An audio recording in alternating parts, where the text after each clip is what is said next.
get to introduce this wonderful panel responsible for these brilliant episodes that we've just watched. Miss Tracey Ullman.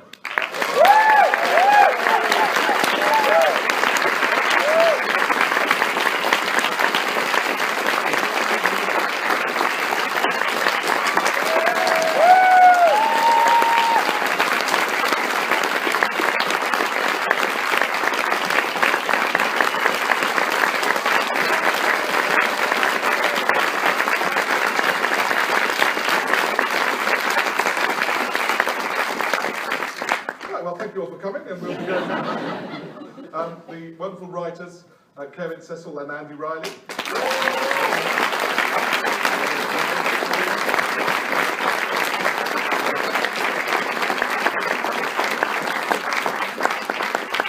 And brilliant producer, Caroline Norris.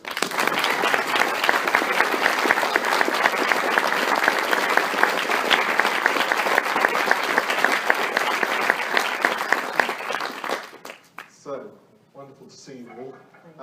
Tracy, it's been more than 30 years since you've had a show on BBC One, your own show. Yeah. What made you come back? I'm delighted you did, but what decided you?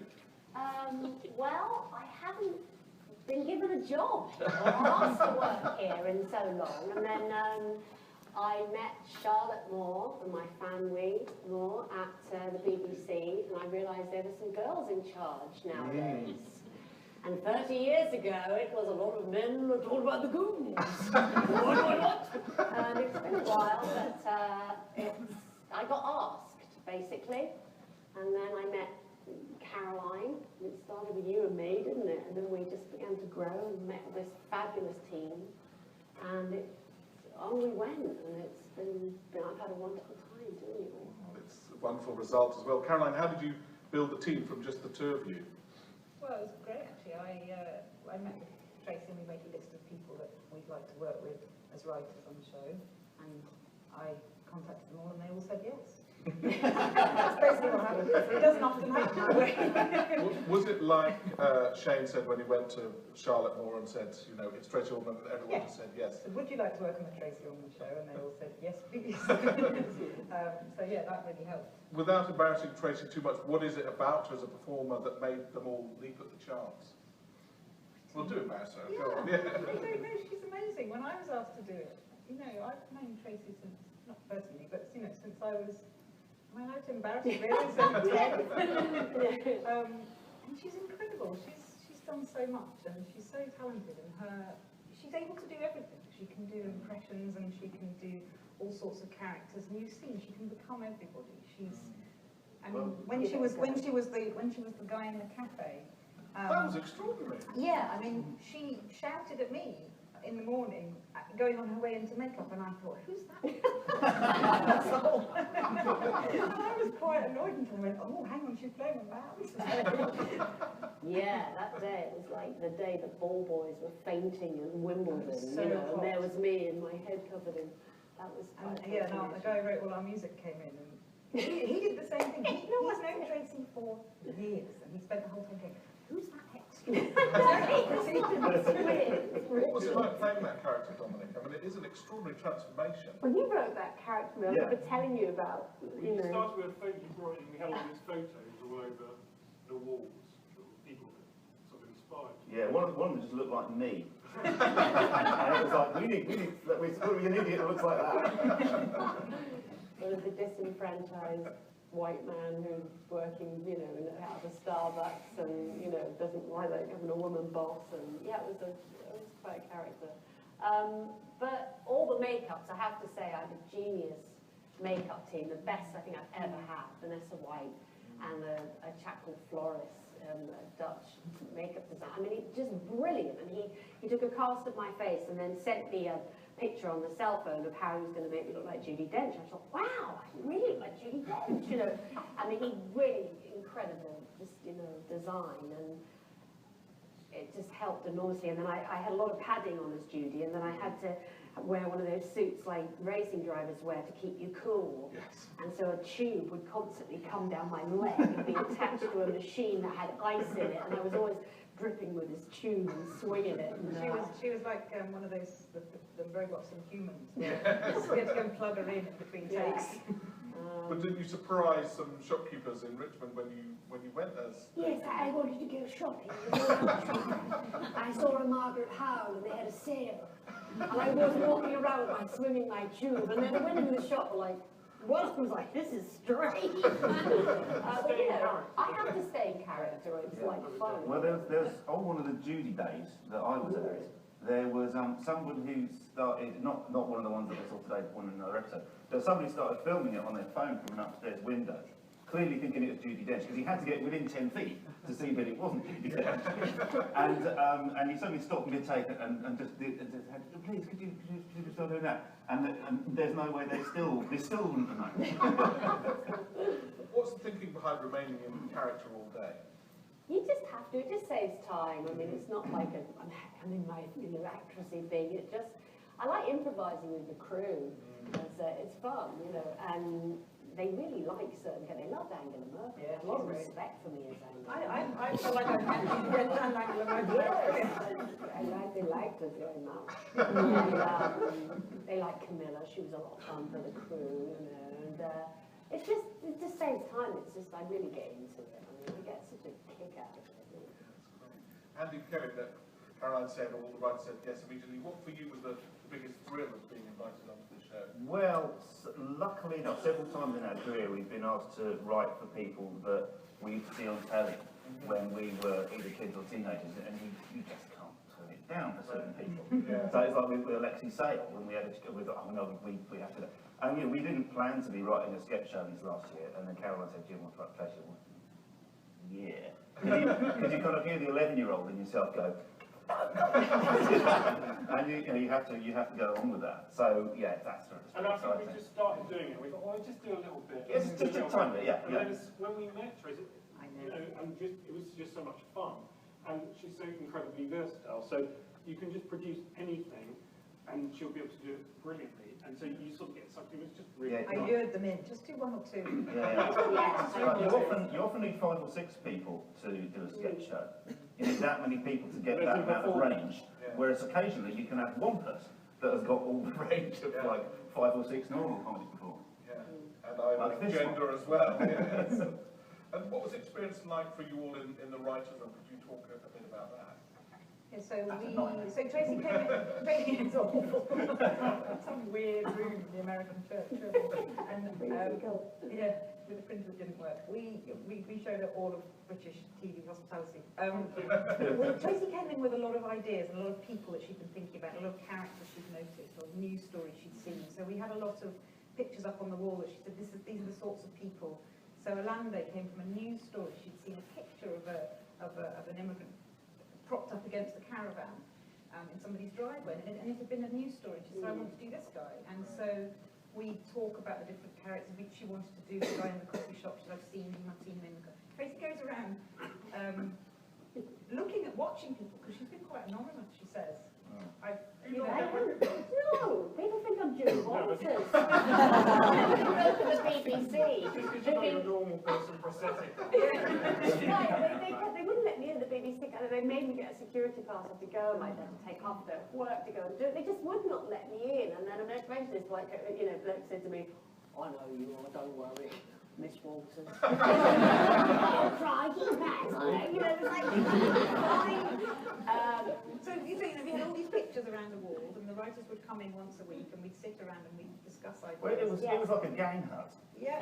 That was the nice thing, where you could kind of cover stuff all over the walls. Yeah. We read out the scripts would come in and we'd sort of read them up, and we had Jeremy Dyson and the script editors was brilliant, and we'd all, lots of other really talented writers, and we'd just punch them up. Yes, there's different combinations of writing each time, Yeah, and we just got the suggest improvements, and then you'd go away and rewrite them. And then sometimes, say Georgia, who wrote Camilla and Angela, would meet up with Tracey outside of the writers' room, and they would sit and they would write things together. And so often Tracey, you'd get a script, and then Tracey would do the voice, and she'd come up with phrases and things for them to say, or so it was very collaborative. It was we met once a week, and then people went away and wrote, and then brought things back, and we read things and went away and improved them. And It was great. It was great to just have conversations in the room about how we perceive England today, this big melting pot, this global hub, and we just like had these great conversations and coming up with the topless politician, you know, and then we said, we've really got to do it, but it's got to be like, you've got to see her breasts, you know, and are they going to pixelate the nipples?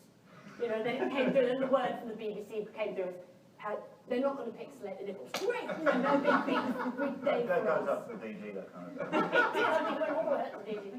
And it was, you know, we started off on this cold day in January, the first day we'll look at each other in the room, and it's never easy to start a show and to get a chemistry going with everybody. And it just grew and grew, and just started to have more confidence and making these guys, you know, do more and more and more. They're brilliant. And you just finished doing Veep, and you and Georgia, and so we had this kind of American it's great to write British people for the first time in a year. To be able to like write things that mention Marks and Spencers and stuff. You can't do that with me. You always got the American hat on. You mentioned the DG. I believe there was an example of when you stayed in character when he came on set. Yeah, Tony Hall came to the set the day I was Angela singing Skinny Bub, Skinny Bub, Skinny Bub, and he was just improvising with me. He just, you know, went, oh, would you please do Newsnight tonight? And I'm like, does he think Tracey's going to do it? He wants me to do it as Angela Merkel in the rubber makeup, make comments about the EU. He just totally improvised with me all day, which, as you know, I like. So that was great. And that was just a nice day. They all came to visit us. And, the prosthetics are amazing. Was it very tiring and long-winded to put them on every morning? Did you have to get at 4 a.m.? Yes, but it's really worth it. I mean, I've done this so many times in my career. I've done the most insane makeups and, you know, dressed as Middle Eastern men at 4 in the morning and threatened when my kids wouldn't do their homework, I threatened to pick them up dressed as a Middle Eastern man. My daughter Mabel's here, she remembers that. You know, get your homework done or I show up as a Middle Eastern cabbie at 4 p.m. You know, we're going to the car. And my daughter Mabel's here, who is my biggest, you know, she's been so encouraging to me this year, and she's in the sketch as the, interviewing me as the banker. The other side of it. Yeah, she came in and just was an actress for a day and did a wonderful job. Like to keep it in the family. It strikes me that they're all very, very affectionate. Would you agree with that? I mean, the portrayals of Merkel and Dame Judy and so forth.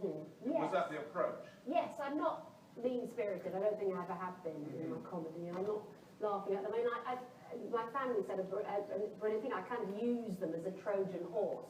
Like I'll become Angela Merkel and get in on something, but then I won't just do a straight impersonation of Angela Merkel. I want to put a life behind her, imagine what she's like with her best friend, and that's why we created Birgit. You know, she's in rooms with men all the time, making decisions, and then what she like just talking about the flip and flop and all this exercise, and what's fun on her the girly and thinks that she's sexy, you know, six bomb. And so just giving her this character, and I've never done impersonations of real people before, and this was just so much fun for me. And we didn't really know. I think when we started, we didn't know whether what the impressions were going to be like, whether they were going. But Tracey had this tape on Angela, which you and Georgia worked up, and it became a sort of.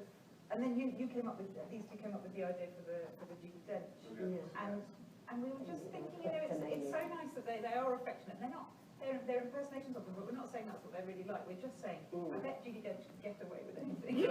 Because everybody loves her. Evidently, Finty approves. Yeah, we have that. Tell us what Finty's reaction. Well, That's Georgia Judy's has daughter. reacted Well, today. a few people shared the sketch on Facebook, and a few people who seem to know her put, you know, have you seen this, Finty? And we were going, oh no, waiting for her to reply, and then the reply came up and it said, brilliant, just brilliant, thank you. It happened within seconds. I've been on Tony Gardner, who's on the sketch, put it on his page, and within seconds it goes, Finty! What do you think the reaction of Dame Judy might be herself? Well, I don't know. I mean, I do admire them immensely. I mean, they're wonderful. They're national treasures, and I hope she likes it. You know, what can I say? And also the Camilla, I mean, that was wonderful. Was that fun to do? That's near enough.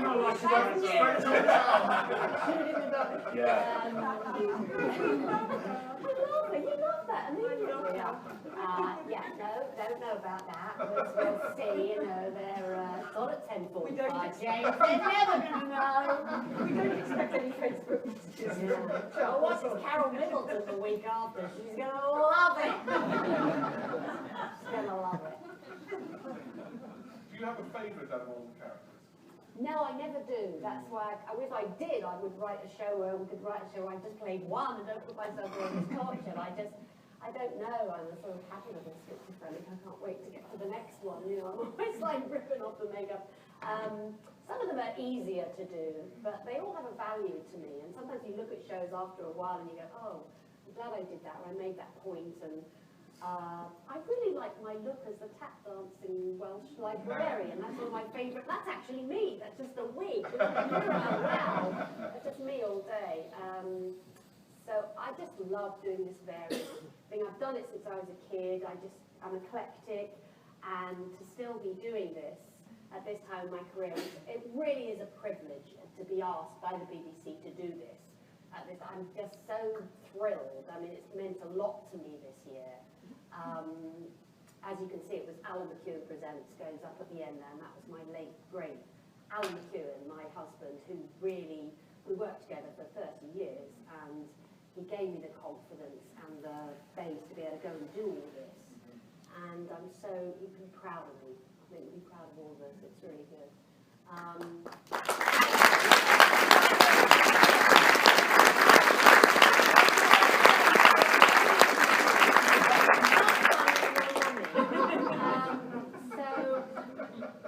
It's a privilege to be able to do this, and I realised, I used to think, oh, I can't do all this anymore. I think, yes, you can. I mean, my characters grow older with me. I mean, I think there's women within this show and characters within this show we just don't see on mainstream TV. You know, it's lots of wonderful actresses. Sam Spiro and Gwen Taylor came in to help me and act with me, and I mean, they're just fantastic. And it's great to see a show with so many women of this age in there. Which is definitely one of the...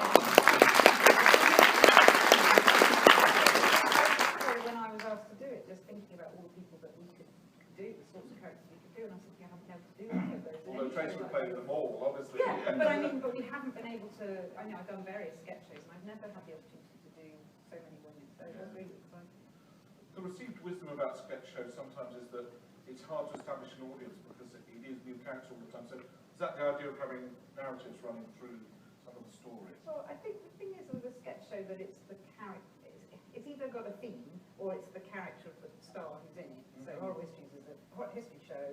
I did Armstrong Miller, which is their sense of humour, and Tracey, which is their sense of humour. So when we started, we were sort of trying to find what that was, and that was one of the really so things about it. there's a certain element of feeling our way for a couple of months and see, well, what sort of show is What it? sort of show is it? Trying to work that out, and that's something that I had to work with Tracey to say, what kind of show do you want to make?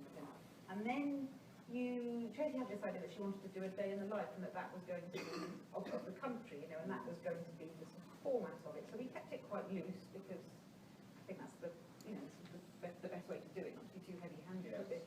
And it meant that we got characters in each show which are 4 or 5 part narratives, which sort of lead you through a day, and each one's different, so each one feels like a different day. So they feel different, and yet you have your returning characters.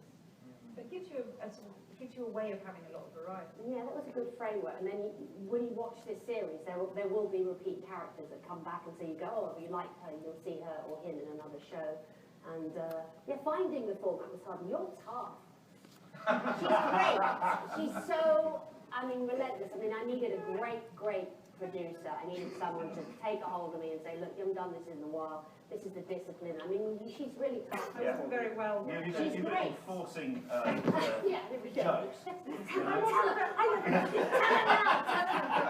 You are. No, where's the joke? Where's the joke? What's funny about that? Sometimes you just have to ask a very blunt question about a scene or a sketch and go, what's the joke? Summarise the joke for me. That is mostly what I say. I wasn't very well one day, and Tracey sent me a video. I got an email. What's this? And clicked the video, and it was just her with all the writers' room going, just so that you know, I'm looking after your point of view. And everybody said, what's the joke? Caroline has Jackson called Eric, who's usually on her lap, and she's stroking him. And he's featured in the show, actually. She's like, what's the joke? Like a friend who's on film. But you really, and your notes are brilliant.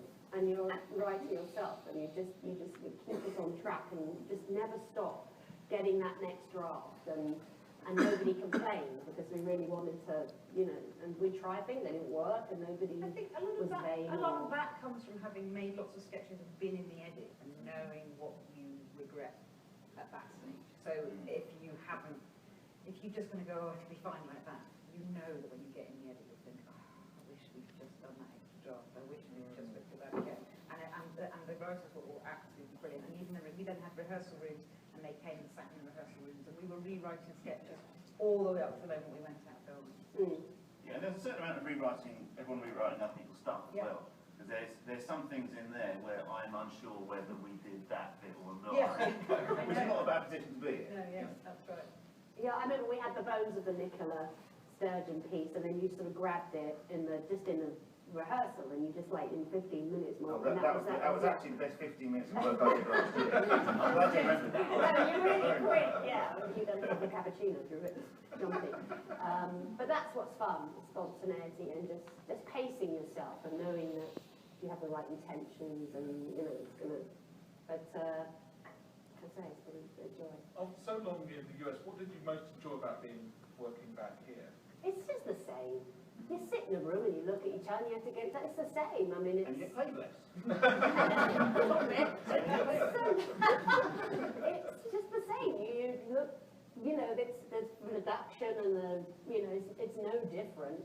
And you just have a lot more writers in America, but we did it that way here, right? We did a team writing.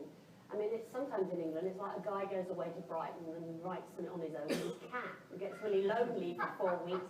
But here we were like, no, we're going to sit and talk in a room, and we're going to get more done. And like you say, you rewrite that bit, and you take that section. I just find that much more productive. I've really learned a lot from team writing in America. It's just much more In that helpful. room in the BBC. I just remember the room in the BBC where we were sitting underneath a tube where every time somebody flushed the loo, there was just this great rushing water. The whole time, I was thinking, Tracey's going to get up in a minute and she's going to go, I can't work here. She's going to get on a plane in Heathrow and goes back to Santa Monica or something and says, really monopolies. I mean, a lot. Never did. Did you enjoy getting your teeth around English accents again? I'm a wonderful mastery of different accents. Oh, I love it. I love it. You know, it was, I mean, it's speaking my native tongue again. I mean, we do play some Americans in, Michael Brandon came in and played some lovely. I mean, I'm such a hybrid, but I don't know, I still feel like I sound like a London girl. I don't think I sound really American or anything anymore. I don't know, I'm just so English still. And you said you've never done impersonations before. I mean, absolutely brilliant voices. Did you take a lot of research to get them? Maggie Smith. Yeah, I mean, we were just, you know, I just watch things on YouTube every day. And just, the great joy for me, though, is just doing, like, regular people and getting people to help me with the accents. And, like, you know, Linda, you know, Vanessa. She was lovely, that lady. She said, I'd say, hello! You're just like somebody's friend. Would you mind this little table? I'm reading for you. And just having heard, just hearing that joy in her voice, I couldn't wait to see it. I loved her voice. So I love the real folk. Yeah, she was the assistant producer, a friend of the assistant producer who's from the Midlands, asked a friend of hers if she would record. And Jonathan Harvey wrote the Powerhouse character for me. And he kept giving me all these tips. And then like doing a little accents like that. I'm thinking, I hope he doesn't think I'm going to do it like that. Because he sounds like, you know, England's Harvey Firestein. Is there a voice you can't do? So I just loved, you know, all the people helping me out and doing all the voices and the voices in my head. Would anyone in the audience like to ask a question? Yes, gentleman here. Did you stop up here? Oh. Oh, sorry. You Okay, can go next. I need to say something personal here, if I may. Tracey, I just want to thank you because I had a terrible event that occurred in my life in 1987. And watching your show in 1987, 88, 89 was one, you and Bruce Springsteen pulled me through, so you were very good company. And that's part of the reason I came tonight was to say that. You mentioned women, and you mentioned the fact that there are more women now, I presume on both sides of the Atlantic. Who are the British Tina Feys and who are the women in Britain who were, you know, going to give our granddaughters, you know, Yeah. they won't be so lonely when they're writing comedy or writing funny books? I just think there's just, I mean, I'm talking about being at the BBC 30 years ago, doing it at the early 80s. I mean, it really was, to me, my role models were Lily Tomlin, Carol Burnett, you know, Gilda Radner, and I realised that there wasn't a lot going on in women's comedy in the early 80s in England. It was like the Benny Hill girls getting their bums kicked. I think, what am I going to do, you know? But and then Dawn French and Jennifer Saunders came along, and they just absolutely revolutionised it. It was fantastic, and yeah, there's just so it's better. It's just better, and it's women's movies now, women's movies, and yeah, Tina Fey and Amy Poehler just wrapped it wide open. It's fantastic, and we don't have to have that alpha male on Saturday Night Live. You've got Tina and Amy, and you know, it's still got to do more. We've still got to do more. You've still got, I mean, who are the up and coming Morgana young? Robinson's just got a series, hasn't she, on BBC Two. She's, I think she's absolutely. Harriet Lloyd's brilliant. There's lots of Yeah. brilliant people coming through. And we had half, you know, female writers and guys, and yeah, I mean, it's Yeah, changed. Lucy Montgomery is brilliant. Lucy Montgomery wrote some But brilliant actually, on stuff. this show was the first time that I think I've been in a team writing situation where the majority of the writers were women. Mhm. And it didn't happen every day, but it happened at least on one day. Yeah. And I thought, actually, me and Kev have been around a while, and we've done a lot of shows with teams. And it's Yeah. always been like one or two women and like a People bunch came of in, hairy Gemma ones. Something shifted. Gemma Harrison Yeah. wrote the sketch about the Silk Surfers. Yeah. Some people just came in, and wrote one sketch, and you know, Sarah Morgan and Catherine Jakeways, and there were lots of people. And they came in, and some of them came in and did some writing, and came in and did some acting as well. And it's been fun. And we're still looking for, you know, I'm always looking for up and coming writers to come and try out and things. So, you know, we try to have it so that people could come in and do a day in the writer's room and see what it was like, and see if they came up with something. So. Yes, this gentleman here. Aside from having more female writers and stars, what else do you think has changed in British comedy since you've been away, and is it for the better? I think we've always had a, you know, really big exchange with America, and I mean, I think everyone's just watching everybody's stuff. I mean, I still see that character. There's the Tony Hancock character, the Beleaguered, the Leonard Rossiter character, the David Brent character. There's still that male, it's like a perennial English male character. He's sort of a pompous arsehole who doesn't know he's a pompous arsehole. I think I'm kind of that guy that works in the, And Mark in Peep Show. I mean, all of those are descended from Tony Hancock. Yeah. And that's a sort of a character archetype that never goes away in Britain. So. It is, that sort of Self-delusion. self-delusional guy. I mean, I don't think there's much difference. Everyone always says, well, what's the difference in American humour, British humour? I don't think there is much. If it's funny, it's funny. I think we're just more self-appreciating. I love sketch comedy. I mean, I like situation comedy. I wish we need more of those constantly. It's just all about the writing. It's all about the commitment to it. Yes, Sam. Firstly, brilliant show and a brilliant homecoming for you. Sorry, do you just want to wait for the mic? Sorry. Oh, I can hear him. Do you want to do a song while you're waiting? No, I don't want to hear him. Thank you. Well, firstly, brilliant show and a brilliant homecoming for you to the BBC. I was just wondering what all of you thought really about the time slot that it's been given, sort of 10:35 on a Monday evening. I mean, why do you think it's been given that time, and would you have preferred a more traditional prime time slot by the evening, or so was it too big name as Tracey to headline We it? talked about all sorts of slots for it, but we wanted to. Our main concern was that it went out as soon as it could because it's quite topical, and we had filmed a sketch with Cilla Black, and obviously we put it to one side, and we thought and it made us realise that we needed to get it out as soon as we could. Willie Cotton died now as well.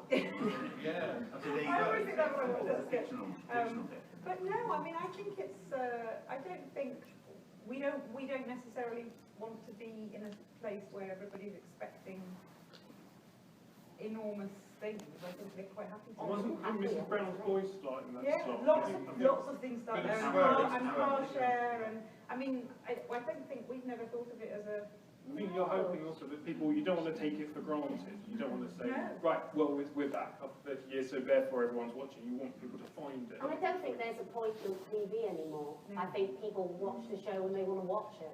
It doesn't matter. You know, it's, I think people watch and catch up, and there's very few people really that just Also, what, mark it in the Radio Times and watch it. the slot isn't just I think the hour of the day, but the time of year. Yeah. January's a great time to go on. Yes. People have spent their money, they're staying in, they're deciding not to go to the pub to be healthier. Yeah. So there's a lot of people nearer TVs than they are in July. So I would think January's a good time to launch the The show. news is actually it's a big lead-in. Yeah. Remember? Well, and It's also- bigger than lots of shows they could have And done. the nature of the show, and that it has a political edge to it, and you know, I mean, we're happy to be there. Yeah. You can watch Merkel on the news, and then you can watch her on this show. Jerry, did you have a question? Several,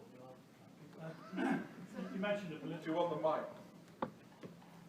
You mentioned a political edge, Tracey. Do you have a political edge in this, or are you political?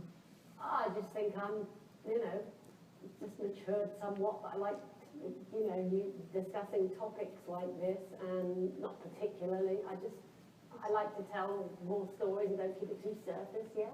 Interested in politics, I am, as opposed to of course, pushing yeah. a political agenda, I think is the way. Yeah, exactly.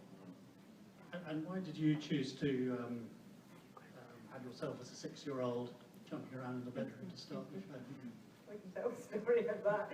We were trying all sorts of things of music and what we were going to do, and in the end we said to Tracey, what is this? And she said, this is the show I've always done. And this is the show I did in my mother's bedroom, and we said, well, let's do that. Let's tell that story. Yeah, that's the way it was. I just used to stand on my mother's windowsill and do a show. And so we just thought we'd get time with it. And then me and Richard Thomas wrote this sort of insane theme song. So it was like almost like making fun of my whole pop video career when I was in the 80s.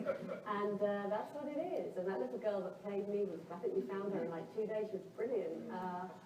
And that's what I'm still doing. I'm still doing that show in my mum's bedroom, and I'll do it till I'm 90, I suppose. I think it's really clever because you're being all these different people, but that shows the audience who Yeah. you are. That was the other thing. We thought it was Yeah, important that definitely. people saw Tracey as Tracey to start the show off. Yeah. Because Otherwise you wouldn't know, would you? You go Judy Dench is the guest star. Where's Tracey Ullman going to turn? Yeah. One more, the chap there. Did you have a question? There are so many factors that affect how comedy is presented on TV these days. I mean, obviously, political correctness has crept in, diversity and all this other stuff. Is there, in terms of when you're developing your sketches and stuff, is there a line that you draw? Because obviously, Tracey, you mentioned that you don't have a mean-spirited thing, but how does that sort of shape the sketches? I mean, obviously, I like the Angela Merkel thing, which I thought was just fantastic, but what sort of factors do you dictate when selecting your sketches? I think when you're coming up with the ideas, you don't want to draw lines. You throw in as much as you can. You start drawing lines later on when you sort of maybe got the first draft and go, no, that's just nasty. And there's 1 or 2 sketches where we actually rewrote and thought, no, that's actually a bit horrible. Let's pull it back a little bit. Just not anything specifically to do with any political issue, really, but just mean-spiritedness, you know. I think that comes back to what I was saying about you have to be trying to find what the show was and the character of the show and what Tracey's character was. And Tracey's not mean-spirited, so it didn't feel right for her to be. So it's But we're trying to create. we're saying this now, but this is what sort of gradually emerged. It wasn't like there was policy about it. There wasn't a thing on the wall saying, Yeah, Be and nice. no, and my criteria is to impersonate, to be a character is, do these people exist? Do they speak like that? Do they look like this? I've done some really big, bold things in my career. You know, I saw Eddie Murphy be a white man in the 80s. I said, I want to be a black woman on the show in like 1990. Everyone was like, oh, can we do that? And we did it. And it was great. And it worked. And then I was a Chinese donut shop owner and stuff. And I was Middle Eastern cabbie and, you know, indeterminate Middle Eastern, you know, you go there. But it's like, if you start questioning yourself, and it's this PC stuff, yeah, it can be really sanitize and repress you. And you know, you've just got to, if these people exist, then I can do it with the right spirit, the right energy, and it's funny, then let's do it, you know. I know what the joke is. No, yes, what's the joke? What I think you can do is the sort of stuff that you like is where it's the sort of sketch that's normally a little bit longer, where it's a bit more rounded. Yeah. And you actually find out one or two things about it. Not like a sketch about concept. So you actually, the characters a bit around it. Yes. And I think that enables you to sort of go into those areas that I think you wouldn't be able to if it was more like this back down. Yes, yeah, it has to be real. I mean, I started off as a character actor, exactly, it has to be real. And I know but you do have to be bold, and you do have to, you know, take on stuff and not be inhibited by that. Yes, final question then. Your characters are performed with so much depth. What's your characterisation process? Where do you begin?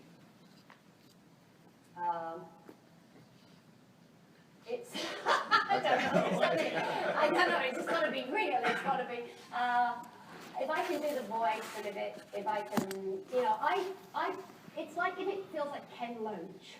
I mean, I grew up watching Kathy Come Home and, you know, and Patricia Hayes and Editing English Woman, and if it just feels like a play for the day, like real, you know, I never know, the teeth are a big thing with me when I get my teeth, and it's, you know, I do the voice in the room, and then we start acting out, and you get physical, it's a pacing, you know, then you get the makeup, and then does that, and sometimes it don't work, and right on the day, you go, oh, actually it doesn't come together. And if you feel that within yourself, you can't do it. But when it comes together, you don't know. It's all about, I didn't know with that sketch with the genocidal woman, what that was going to be till that moment. And I decided it should be slightly, you know, indeterminate, kind of, don't know her voice. And I got these bright blue contact lenses and I couldn't see or anything. And they're the ones that are fun, the ones that come together right at the last minute. And the most prepared things sometimes I get bored with quickly because I'm very spontaneous. Dominic Brigstock was brilliant with me, a director who just got the right levels from me and really was the best person I've worked with in a long time. Made me not push too hard or just, you know, gave me lots of space and shot it so well, and I was very, very lucky to have him. Fantastic. Unfortunately, I think Judy Dench is coming into the show now. So we're going to have to vacate the auditorium, but before we do, I would like to say a massive thank you to this wonderful panel, Kevin, to Andy.